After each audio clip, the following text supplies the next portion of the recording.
Plans for the city of Huntingburg are starting to take shape. We bring you more on those. Plus, the search for a missing Illinois woman is set to be scaled back. We update the situation there, and Jasper Chamber Executive Director Nancy Eckerly is tonight's guest on Inform.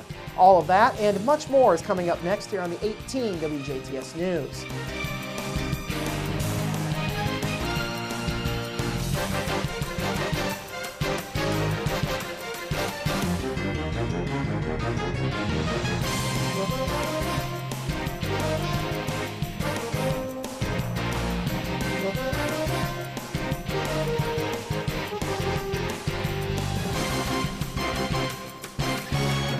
Hello, I'm Bradford Raths. We begin this evening with plans for the future of downtown Huntingburg starting to take shape.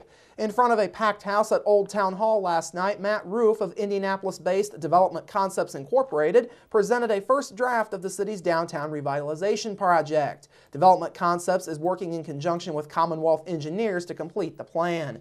Now, the draft listed some specific ideas for improvement, including potential work along 4th Street, Market Street, parks and events spaces downtown, and the replacement of the water line that was built back in the 1890s, which currently runs underneath 4th Street. The plan as a whole is centered in an area between 3rd and 5th Street, as well as Jackson and Van Buren Streets. Roof says his firm talked with Destination Huntingburg, among other groups, to come up with ideas for the plan. He says after that work, a couple of things really stood out to him about Huntingburg. I think the one or two big things is that you've got a very good core group of businesses downtown, and that the ones that we talked with and who are part of the steering committee could really work together to go out and recruit new businesses in. You've got a nice downtown fabric, you've got some market opportunity that we've identified in the regional market, and you've got some buildings that, not a lot of vacancies, that's a good thing. It creates a little bit of a challenge fitting the right businesses, but providing some opportunities for new investment in downtown. Now, this plan was made possible by a $40,000 grant. That grant was awarded to the city by the Indiana Office of Community and Rural Affairs in October of last year, and the city provided a $5,000 match for that grant, half of that provided by the Dubois County Community Foundation. Members of the foundation were in attendance at last night's meeting, and Dubois County Community Foundation CEO Bradford says he liked what he saw with the initial draft of the plan. As far as what we saw tonight, great progress, great input from the community.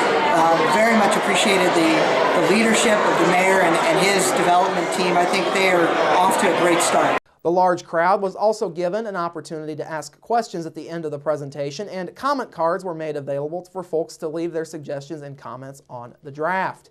Overall, Huntingburg Mayor Denny Spinner says the turnout was a good thing for the city.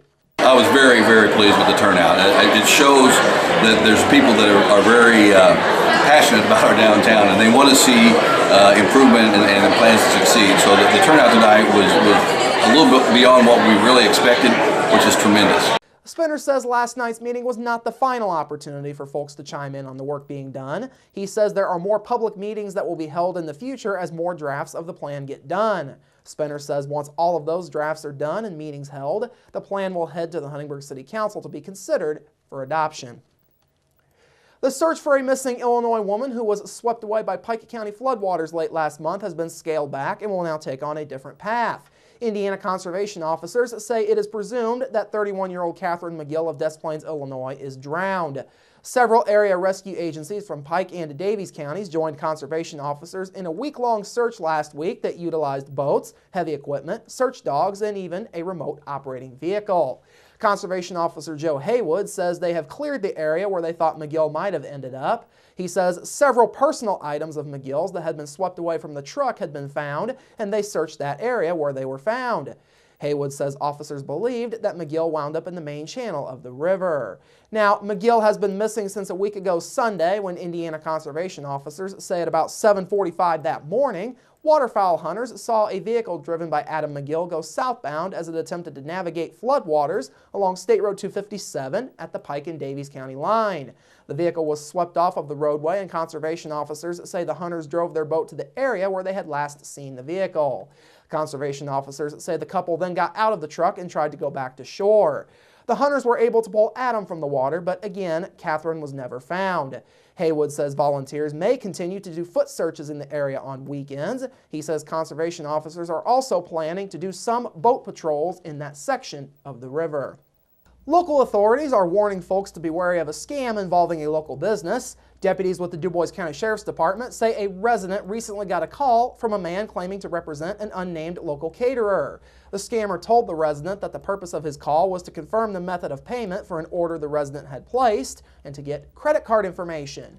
Now, according to police, the resident did not order anything from that business, and the resident was hung up on after asking the scammer for a return phone number. Folks are asked to be wary of phone calls that ask for personal information like credit card and bank account numbers. Authorities say if something sounds like it's too good to be true, it probably is. If a questionable call comes through, folks are asked to contact their local law enforcement agency. Local authorities are now seeking charges in an animal neglect case. The Dubois County Sheriff's Department announced yesterday that Class A misdemeanor charges are being sought against 50-year-old George Kimmel and 55-year-old Dorothy Kimmel of Dubois. The two are accused of leaving several dogs outside in the sub-zero temperatures on Monday evening. Deputies say information is set to be sent to the Dubois County Prosecutor's Office at the conclusion of their investigation. Now, just before 11 p.m. on Monday evening, a Dubois County Sheriff's deputy received a tip from an anonymous caller about animals being neglected in the 8400 block of State Road 56 at Dubois. The call came at a time when the temperature was 5 below zero with a wind chill factor between 15 and 20 below zero. When the first deputy arrived at the scene, one dog was found tied up outside. Deputies say the chain holding the dog was wrapped around a pole, and that dog was unable to get to its doghouse or get to its water bowl to get a drink. The water was also found to be frozen. That first dog was brought inside, and a second dog on the property was found in a very small kennel and only a plastic barrel serving as a doghouse for it. That dog, named Peanut, was frozen to the ground at its feet, belly, and tail. The deputy then used warm water to free Peanut from the ice. Peanut was taken to the Dubois County Humane Society to be warmed up and cared for. Lieutenant Stuart Wilson with the Dubois County Sheriff's Department says the department is thankful that the situation was reported. The most important thing is, had we not received that anonymous call, we would not have known that this situation was even occurring. I'm extremely thankful that someone took the time to call us and make us aware of the situation so we could investigate it, because if we would not have responded to that house and found that dog, there's no way that dog would have survived. It would have died a miserable death being frozen to the ground. So I'm thankful that someone took the time to give us a call and make us aware of it. Wilson says this incident serves as a reminder that animals should be well taken care of in very cold weather. I would encourage anyone, when it's as cold as it was on Monday and Tuesday, to not leave a dog outside.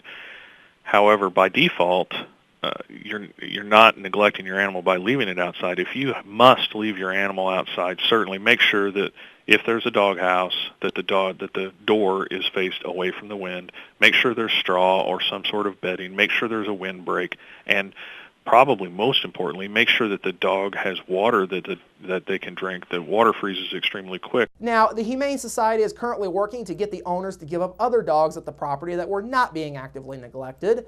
Wilson says the Sheriff's Department is grateful for the help of the Dubois County Humane Society. As for Peanut, the Humane Society says he has been transferred to foster care in order to get a better environment to gain some weight back. We are also happy to report that Peanut is in the process of being adopted. An appeal for federal aid to several counties across Indiana, including Daviess County, in the wake of the November tornadoes has been denied. The state was recently informed by FEMA that the damage done does not reach the threshold set by FEMA to receive federal aid. Now, the original request that included just Howard County was denied as well. Daviess, Boone, Fountain, and Grant counties were added to the list in the appeal that the state filed a few weeks back. John Erickson with the Indiana Department of Homeland Security says he is disappointed with that decision. He says there are many people in the county that are still suffering in the wake of the storm. More than 100 homes and businesses were damaged in an EF2 tornado that hit parts of the city of Washington, and 33 of those were completely destroyed. The Washington tornado was part of an outbreak statewide back on November 17th that produced 29 tornadoes. That outbreak is the second largest in state history, and Indiana as a whole will not be getting any federal aid as the counties attempt to rebuild. Erickson says although there won't be any federal assistance for storm victims, the state could still help out. He says some state programs would be able to help out the storm victims.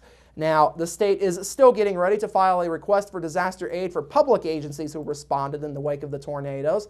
That encompasses city, county, and publicly owned utilities that spent millions of dollars to clean up debris and to make repairs.